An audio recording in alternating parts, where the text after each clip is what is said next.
धीरे धीरे रे मना धीरे सब कुछ होए, माली सींचे सो घड़ा समय आए फल होए।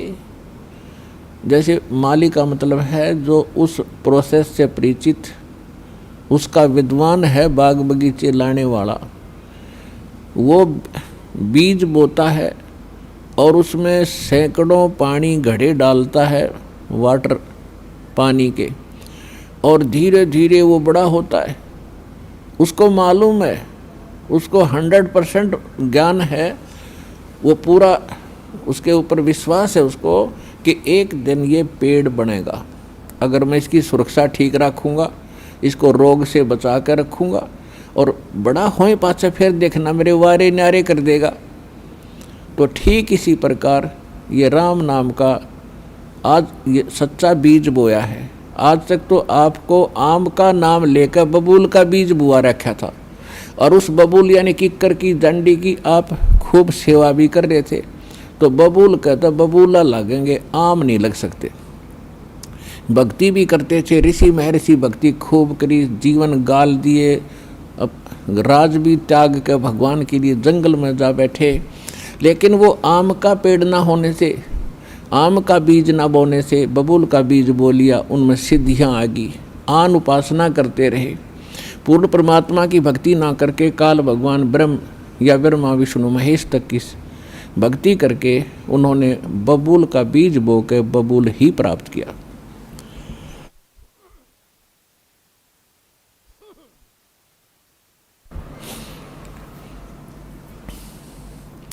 उदाहरण के लिए हिरण्यकशिपु ने ब्रह्मा जी की साधना करके बबूल का पेड़ बोया,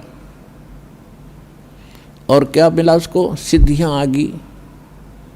ये समझ बैठा कि मैं भगवान बन गया, और कैसा जीवन नाश हुआ उस व्यक्ति का। ऐसे ही रावण ने बबूल बोया था भगवान शिव की भक्ति करके, और क्या प्राप्ति हुई? सिद्धियां होगी, रिद्धि आ गई, सोने के महल बना लिए, आकाश में उड़ जाने की शक्ति आ गई, और कुबद को माकर सर्वनाश करा के गया।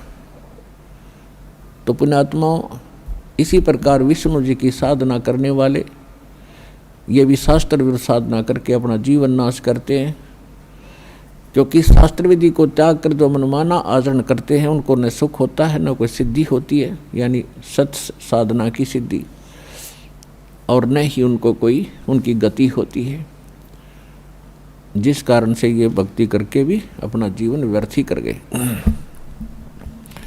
तो ये प्रसंग चल रहा है कि धीरे धीरे रे मना और धीरे सब कुछ हो। आज नाम लिया है, किसी ने 6 महीने हो गए, किसी ने सतनाम मिल गया है, किसी को प्रथम मंत्र मिला है, और किसी ने 10 महीने हुए हैं, किसी ने 1 वर्ष हो गया, किसी ने 2 के। जिन भक्तों को 1 वर्ष से ज़्यादा हो गया, 2 वर्ष हो गए हैं, आज उनके सुख सुनना, उनके मुंह का थूक सूख जाएगा अपने सुख बताते बताते। इतने सुख देता है परमात्मा।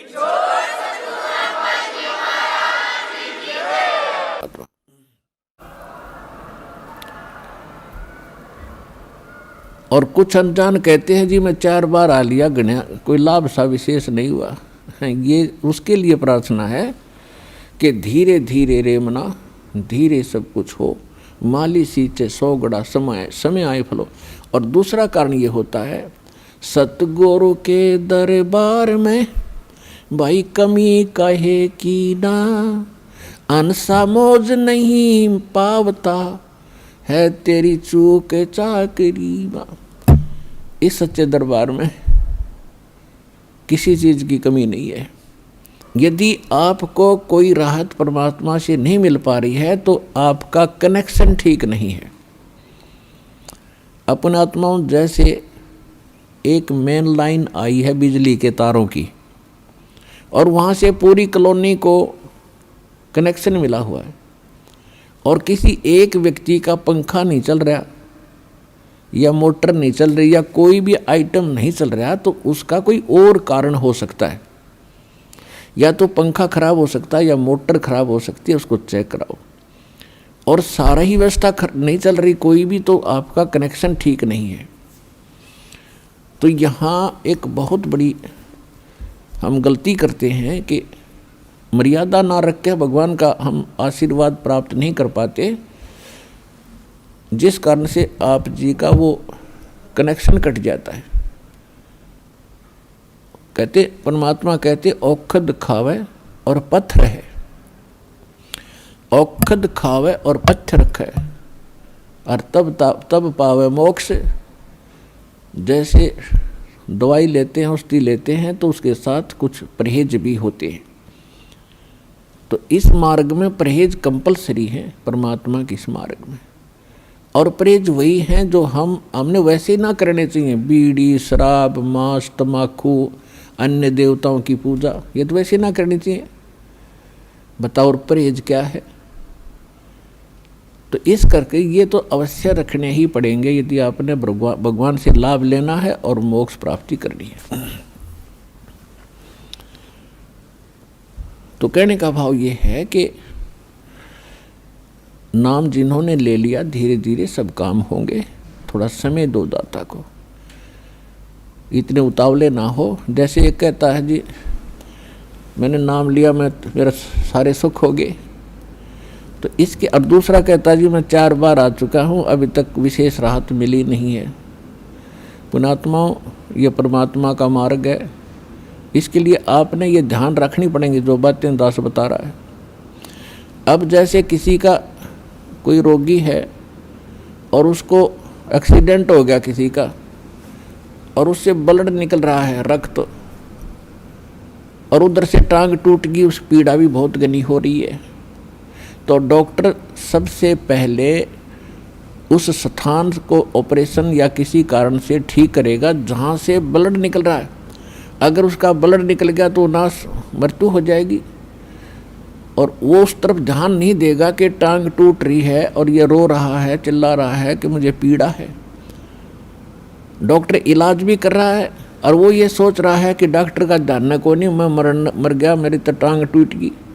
लेकिन डॉक्टर पागल नहीं है, डॉक्टर पहले देख रहा है कि ये करना आवश्यक है, ये टांग तो बाद में जुड़ जाएगी, इस तरह मरा नहीं गा ये।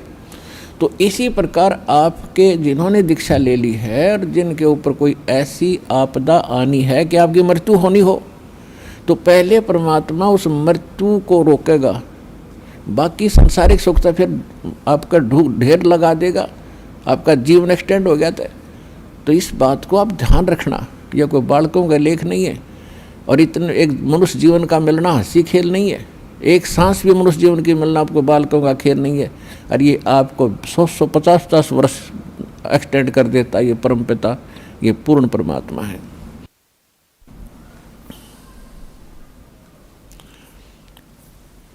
तो पुण्यात्मा, इन बातों पर ध्यान रखना जो दास आपको गाइडलाइन बता रहा है। तो इस प्रकार जिनको राहत नहीं मिल रही है वो ये ना सोचो भगवान का ऑपरेशन चालू नहीं है।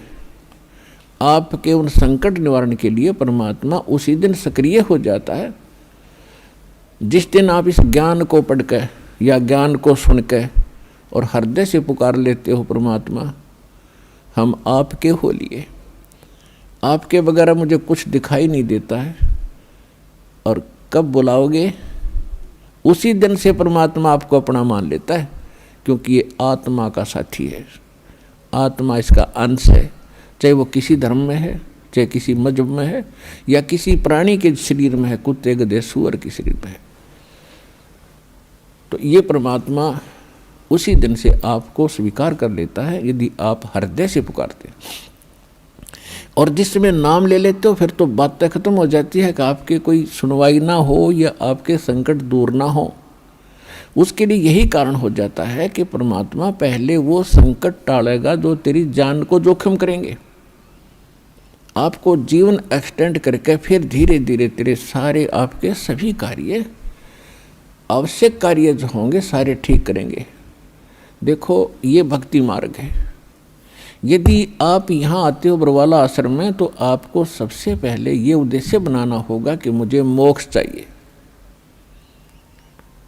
और जो ये कहते मैं फैक्ट्री लाऊं, मैं मंत्री बनूं, एमएलए बन जाऊं, मेरा आशीर्वाद दे दो गुरुजी, देखो ये आशीर्वाद यहाँ पर आपको नहीं मिलेंगे, क्योंकि ये तो भगवान से दूर करेंगे आपको, और हम ऐसा विष आपको खिला नहीं सकते जो आपका जीवन को हानि कर दे। डॉक्टर ऐसा अनजान नहीं होता। इसका कारण ये है कि जैसे कोठी बंगले आपको दे भी देगा भगवान, तो आप परमात्मा से कोसों दूर होगे। और फिर क्या बताते हैं, सर्व सोने की लंका थी वो रावण से रणधीरम, एक पलक में राज विराजीव जम के पड़े जंजीरम। सारी सोने की लंका बख्श दी थी उसको, सारा लंका सोने की बनाए बैठा था। और उस समय तो कई कई हजार, 20-20, 30-30 हजार वर्ष की उम्र होती थी। तो उसने त्याग को सोचना कोई बड़ी बात नहीं थी, कभी ना मरूं, 30-40 हजार वर्ष जीऊंगा, क्योंकि सतयुग में लाख वर्ष की आयु होती है, और त्रेता में भी 67 के अंदर 40, 50, 30 और लास्ट में कम हो जाती है। तो रावण के मन में ये खरपतवार पैदा हो जाना, क्या भी नहीं मरूंगा, ठाठ तो कोठी बना ली, दो कोई मंजिल की अटारियाँ बना रखी हैं। जैसे आजकल ये 20-20, 30-30 मंजिल के बनाते हैं मकान, वो तो 100 मंजिल के बनाए बैठा था, 200 के, इतना कुबद्दी था। और सारे सोने के, ईंट और गारा सोने की, लिपाई सोने की। और उसने भी ये सोच रखा था भी नहीं मरूं, ऐसा बक्कल उतरा, सह परिवार नष्ट हो गया। तो कहने का भाव ये है, परमात्मा कहते हैं कि क्या मांगो कुछ थिर न रहाई, ये देखत नैन चला जग जाई, 1 लख पूत 1.25 लाख नाती, उस रावण के दीवान बाती। परमात्मा कहते क्या मांगो, हमें बताते हैं कि क्या मांगोगे। रावण जितने धनी भी नहीं हो सकते, और ऐसे शक्तिशाली सिद्धि युक्त भी तुम नहीं हो सकते। और उसकी क्या दुर्गति हुई, और क्या मांगना चाहिए परमात्मा से। भक्ति दान गुरु दीजियो, देवन के देवाओ, जन्म पाया भूलूं नहीं, करहूं पद सेवा हो। और फिर क्या मांगे, साईं इतना दीजियो, जा मैं कुटुंब समाए, हम भी भूखे न रहे, अतिथि न भूख हो जाए। इससे अधिक मांगने की आवश्यकता नहीं भगवान से। अब परमात्मा ने सारा पता है कि इस बच्चे को क्या आवश्यकता है, और कौन सा वस्तु देना अनिवार्य है, और कौन सी वस्तु ये मांग रहा है, इसके लिए ये फायदेमंद है कि नहीं। जैसे डॉक्टर के ऑपरेशन यानी उपचार के अंदर रोगी ने अपनी नहीं चलानी चाहिए, डॉक्टर की ही चले, जब डॉक्टर होगा तो सही हो। और डॉक्टर के उपचार के अंदर बीच में कोई टांग अड़ाता है अपनी कि नहीं मत ऐसे कर दो, ऐसे कर दो, वैसे करवा ले, लेकिन उसे लाभ कुछ नहीं होगा, वो रोग नहीं कटेगा। तो इस प्रकार से आप जिस दिन यहाँ आ जाते हो, आप उपचाराधीन हैं, और आपका रोग कौन सा है, जग सारा रोग यारे, जिन सतगुरु वेद न जाण्या, जग सारा रोग यारे, जग सारा रोग यारे, जिन सतगुरु वेद न जाण्या, जग सारा रोग यारे। कौन सा रोग भाई, जन्म मरण का रोग लगा है, या तृष्णा बडरी खांसी। जन्म मरण का रोग लगा है, या तृष्णा बडरी खांसी। आवागमन की डोर गले में, या पड़ी काल की फांसी, जग सारा रोग यारे, जिन सतगुरु वेद न जाण्या, जग सारा रोग यारे। भाई देखा देखी गुरु शिष्य बन गे, किया ना तत्व विचारा। देखा देखी गुरु शिष्य बन गे, किया ना तत्व विचारा। गुरु शिष्य दोनों के सिर पे, यू काल ठोके पंजारा जग सारा रोगियो रे। जिन सतगुरु वैद न जान्या जग सारा रोगिया रे। भाई साचा सतगुरु कोई न पूजे इन झूठों जगपतियासी। साचा सतगुरु कोई न पूजे इन झूठों जगपतियासी। झूठ अंधे की बाँ गई अंधे ने ये मार्ग कौन बतासी। ही जग सारा रोगिया रे। जिन सतगुरु वैद न जान्या जग सारा रोगिया रे। भाई सार शब्द सर जीवन बूटी घस घस अंग लगावे। सार शब्द सर जीवन बूटी घस घस अंग लगावे।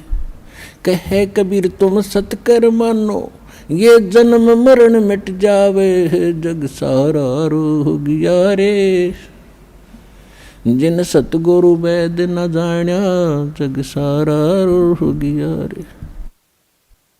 तो इसमें ये स्पष्ट कर दिया परमात्मा ने कि आपको कौन सा रोग है।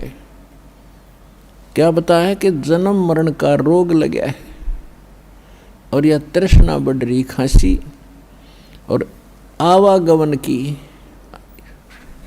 ऊपर जाओ फिर वहाँ से अपना हिसाब करा के नीचे आओ। मनुष्य बनो, गधे बनो, कुत्ते बनो, फिर अपना टाइम पूरा करो, फिर जाओ। फिर वहाँ से नेक्स्ट आदेश हो गधा बनो, फिर जाओ। फिर आदेश बनो कुत्ता बनो, मनुष्य बनो, देवता बनो, फिर राजा बनो, फिर गधा बनो। कहते ये आवागमन की डोर गले में या काल के कर्म की फांसी आपके लगी हुई है और इसको केवल परमात्मा पूर्ण ब्रह्म सत्य पुरुष कबीर परमेश्वर के अतिरिक्त कोई ऐसा भगवान नहीं है, देव नहीं है जो इस रोग ने काट सके। तो उसको काटने के लिए परमात्मा ने एक विधि बता रखी है और वह विधि अभी तक छुपा रखी थी, क्योंकि परमात्मा का और काल का एक प्रॉमिस हुआ था, अनुबंध हुआ था। इस काल ने कहा था कि 3 युगों में सतयुग त्रेता द्वापर में हे परमात्मा आप थोड़े जीव निकालना और चौथे युग कलयुग में आप कितने ही ले जाना। काल को पता था कि कलयुग में इनकी पिछली बैटरी कति डाउन हो जाएगी, पुण्य कर्म कति खत्म हो जाएंगे। सतयुग त्रेता द्वापर में, सतयुग त्रेता द्वापर के अंदर आप वीर आप रहे हैं और वो कौन सी आत्मा है जो सतयुग त्रेता द्वापर में सतयुग से शुरू होती है मानव शरीर प्राप्त करके। वो आत्माएं होती हैं जो कभी इस कलयुग के इस समय में जो आज आपको टाइम मिला है, ये बिचली पीढ़ी का समय यानी मध्य का समय है कलयुग का, इस सत्य भक्ति का। प्रथम चरण तो कलयुग का था, परमात्मा आए थे, सहस्रीर आए थे, सहस्रीर कबीर परमेश्वर चले गए थे मगर से। अब ये बिचली पीढ़ी है जो अब स्टार्ट हुई, इसमें कंप्लीट कोर्स है भक्ति का और निरसंशय है, कोई डाउट नहीं, सब प्रमाणित है। अब जो भक्ति करेंगे वो पार हो जाएंगे, मर्यादा में रहेंगे अंतिम सांस तक, वो तो सतलोक चले जाएंगे। फिर क्या होगा, 1000 वर्ष के बाद इस भक्ति में बहुत से ऐसे नालायक काल के दूत घुसेंगे, वो धीरे धीरे इनकी भक्ति खराब करवाना शुरू करेंगे। और उस समय जो सच भक्ति जितने समय वो कर चुके और उसके बाद मार्ग दिशा बदल ली, उनके साथ क्या बनेगी कि जैसे पुण्यात्माओं एक श्वास के मंत्र का जो इस दास से प्राप्त करके आप एक श्वास भी मंत्र का ले लेते हो सतनाम का, वैसे तो प्रथम मंत्र से ही आपकी गजब की कमाई शुरू हो जाती है, बहुत ज़्यादा बन जाती है। और यदि सतनाम का मंत्र भी आपने साल 2 साल 3 साल 4 वर्ष कर लिया और सारनाम ना भी मिला तो भी आपकी ढेर सारी कमाई बन जाती है। और फिर काल क्या करेगा, क्योंकि आपके पुण्य तो वो देगा, उसने तो ऊपर होटल बना रखे हैं, स्वर्ग महास्वर्ग महास्वर्ग में और ज़्यादा टैक्स है देता हुआ आपसे, आपके पुण्यों से, कहीं 20%, 25%, कहीं पर 10%, ऐसे उसने अपने टैक्स लगा रखे। और जो खर्चा आप खाते हो वो अलग है, वो तो आपकी पूंजी से होगा। तो आपको स्वर्ग महास्वर्ग में रख देता है और वहाँ आपके पुण्य आपके साथ होते हैं। जब महास्वर्ग के अंदर आपके पुण्य खत्म हुए उसके बाद स्वर्ग में ले आता है। नीचे एक अलग से एक स्वर्ग है, उस महास्वर्ग से अन्य जो कॉमन स्वर्ग है, उसमें भी जब आपके पुण्य खत्म हो जाते हैं फिर आपको पृथ्वी पर डाल देता है। तो वो पुण्यात्मा इतना समय वहाँ रहती हैं स्वर्ग में, महास्वर्ग में, फिर उनको सतयुग में प्रारंभ में जन्म देता है। इस भक्ति युग में की हुई भक्ति उनकी इतनी प्रबल हो जाती है कि फिर वो सतयुग में प्रथम जन्म लेते हैं। उनकी फिर भी इतनी भक्ति होती है क्योंकि सतयुग में लाखों वर्ष का जीवन होता है, एक का जीवन पूरा करते हैं इतने युग, 1-2 जीवन में वो सतयुग पूरा हो जाता है। फिर त्रेता में आते हो आप वही हो जो पहले भक्ति लगे थे लेकिन आप फिसल गए, आप रिपट गए, विचलित हो गए किसी कारण से। और परमात्मा का विधान है, जो जन मेरी शरण है ताका हूँ मैं दास, और गेल गेल लाग्या फिरूं जब तक धरती आकाश। एक बार इस सच्चे नाम से आज कोई जुड़ जाएगा, आज उसने नाम ले लिया, कितना रोगी है और चाहे उसकी कल मृत्यु हो जा, नाम लेते भी हो जा, तो अभी परमात्मा अपने बही में लिख लेगा उस आत्मा को कि मेरी होगी भी। अपने आत्माओं हमने असंख्य जन्म बर्बाद कर दिए, असंख्य जन्म मनुष्य के खो चुके हो आप। ये पहला शरीर नहीं जागा जो आज आपका जाने वाला है, मान ले कभी भी। ये तो असंख्य बर्बाद हो लिए, तो कपड़े हैं, कुर्ते पजामे हैं, तो आपकी शरीर बॉडी ऊपर का। और इस नाम के लेते ही आपके कई सैकड़ों कुर्ते पजामे खूटियाँ व अलमारी में रख दिए जाते हैं। मनुष्य आज आपको नाम लेते ही और चाहे अगले पल मृत्यु हो जाती है। वैसे तो ऐसा नहीं होगा, जो सच्चे दिल से आते हैं उनको राहत मिलती है, उनका मनुष्य जीवन एक्सटेंड होता है, आयु भी बढ़ाता है परमात्मा। एक उदाहरण के लिए कहते हैं कि जो अविश्वास रूप में भी आके नाम ले लिया, अग देखेंगे, किसी के कहने से आते हैं रोगी बहुत से तो कि देख लेते हैं एक बार चल के, तो वो उनको भगवान वैसे उसको एक्सटेंड नहीं करेगा। उनका पता है कि इसको मैंने जीवन भी दे दिया, यू आगे फिर वो बकवाद करेगा। तो परमात्मा ने तो अपनी आत्मा देखनी है कि इसका उद्धार क्यों कर होगा। तो नाम लेते ही यदि उसकी मृत्यु भी होगी तो भी भगवान के अकाउंट में आ गया, और 10 महीना में फिर जन्म देकर उसको फिर बरवाला बुला लेगा। वह शुरुआत होगी उसके जीवन की।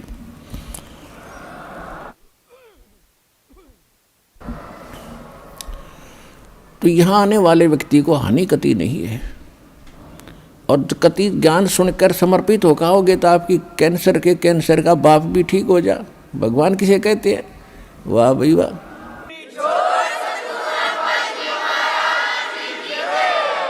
यहाँ पर कम से कम लाखों भक्तों के कैंसर तक के रोग ठीक हो चुके हैं, जिन्होंने समर्पित भाव से परमात्मा पर विश्वास करके नाम लिया और मर्यादा निभाई। क्योंकि दुखी आदमी मर्यादा खूब निभाता है, सुखी तक गड़बड़ कर देता है, समाज को गणा देखे, उसने तो अपनी जान दिखाई देती है, तो उस पर जल्दी राजी हो है भगवान, जल्दी प्रसन्न होता है, उसका जीवन भी बढ़ावेगा और उसको रोग से मुक्त भी करेगा।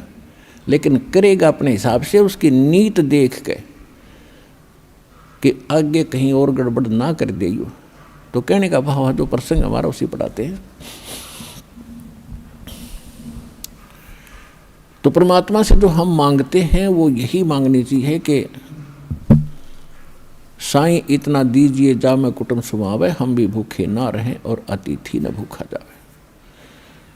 तो यहाँ आने वाले भक्त को लगभग 80% व्यक्ति जो हैं ये दुखी आते हैं, और उनके लिए वो दुख एक वरदान बनेगा, एक वरदान सिद्ध होगा उसके लिए।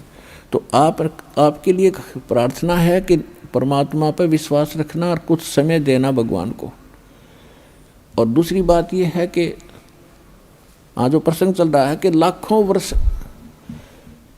सतयुग में आपने लाख वर्ष का जीवन भी प्राप्त हुआ, और वो भी थोड़ा लग गया, मरने लगे जब ने सोची कि और भी भगवान थोड़ा सा समय दे दे। त्रेता में हजारों वर्ष का रहा, द्वापर में भी 800-900 वर्ष तक जीवन रहा है जीव का, और कलयुग में अब 60-70-80 वर्ष हम मुश्किल से जी पाते हैं, 90 वर्ष हद कोई पकड़े मुश्किल से। अरे ये तो थोड़ा मानना है कोई बड़ी बात नहीं, हमने लाख वर्ष का भी जीवन थोड़ा माना, और वो भी अंत हुआ। ये जीवन तो अंत होगा ही होगा, ये तो फाइनल समझ लो, ये तो आपने पता है इस बात का, लेकिन मरना हम चाहते नहीं, वो बात अलग है कि अभी नहीं, अभी नहीं। जो मर चुके हैं वो भी ये सोचा करते अभी नहीं। कति स्वस्थ व्यक्ति और खूब फैक्ट्री लाग ली, लाखों करोड़ों अरबों रुपए की कमी नहीं, अपने ही हेलीकॉप्टर से मृत्यु को प्राप्त हो गया एक्सीडेंट होने से, और अब क्या बनेगा, गधा बन के घूम रहा होगा। मर तो वो भी गया, या मृत्यु कोई अचंभा नहीं है, ये तो यूनिवर्सल ट्रूथ है। लेकिन इस मृत्यु को से बचने के लिए अब तरीका है, मालिक की शरण में आओ। कबीर ये तन जाएगा, सके तो ठहर ला, एक सेवा कर सतगुरु की, फिर गोविंद के गुण गा। कबीर साहब कहते हैं ये मनुष्य जीवन तो सबका जाना है, और समय पर जाओगा, जितना आपको प्राप्त है उससे अधिक नहीं मिलेगा। एक प्रियव्रत नाम का राजा था, उसने 11 अरब वर्ष तक तप किया, और 11 अरब वर्ष तक उसको राज्य मिल गया। तप से राज्य प्राप्त होता है। अब 11 वर्ष अरब राज्य करके जब वो मरण लगा, 11 अरब वर्ष तक राज भोग के, इतने ठाठ माना हम तो राजा के। मरते समय जब यम के दूत उसको लेने आए, तब उसने एक का प्रार्थना की कि मुझे कुछ श्वास और दे दो। बता, 11 अरब वर्ष में तो कला तोड़ा नहीं, ये कुछ सांसों में तो कला तोड़ देगा। यम के दूत कहने लगे, खबरदार, तेरे ताई एक भी सांस लेने का आदेश नहीं है, और टीटी भी पकड़ ले गए, गुद्दी पकड़ कर घसीट ले गए उस राजा को। और यहाँ परमात्मा क्या कहते हैं, जम जो राजा से डरे और मिट कुर्ब के लेख, अदली असल कबीर हैं ये कुल के सतगुरु एक। मासा घटे न तिल बधे, विद ना लिखे जो लेख, और सच्चा सतगुरु मेट करवाई ऊपर मार दे मेघ। क्या कहते हैं भगवान कि जा सतगुरु की मैं बलिहारी, जो मेटे जम तल बाणे नू।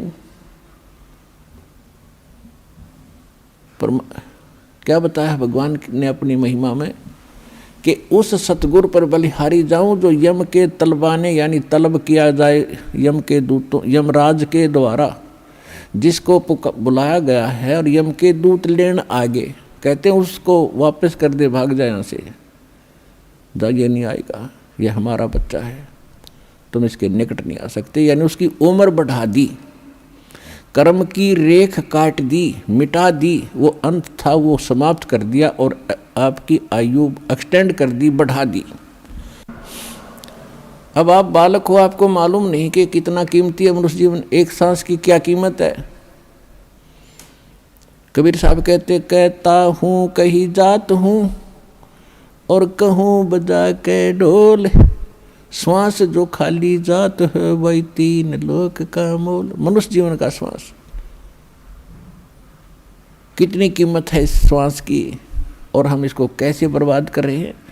और उस श्वास को प्रियव्रत ने प्रार्थना की कि, और भगत भी था वो पहले जीवन में, तो नहीं मिला, एक श्वास भी नहीं मिला। और यहाँ आपको इतने श्वास बढ़ा देगा, आपकी गिनती भी नहीं होगी। तो ऐसा समर्थ भगवान आपको मिल गया है।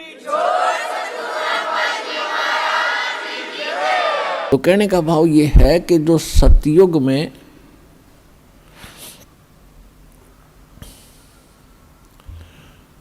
सतयुग में जो पुण्यात्मा आप ही में से फिर क्या जो पार नहीं हुए वो यहीं भटक रहे होंगे, और सतयुग में फिर जन्मे वो पुण्य खत्म हुए। जितने पुण्य खत्म हो जाएंगे उसी प्रकार वातावरण बदलता जाएगा संसार का।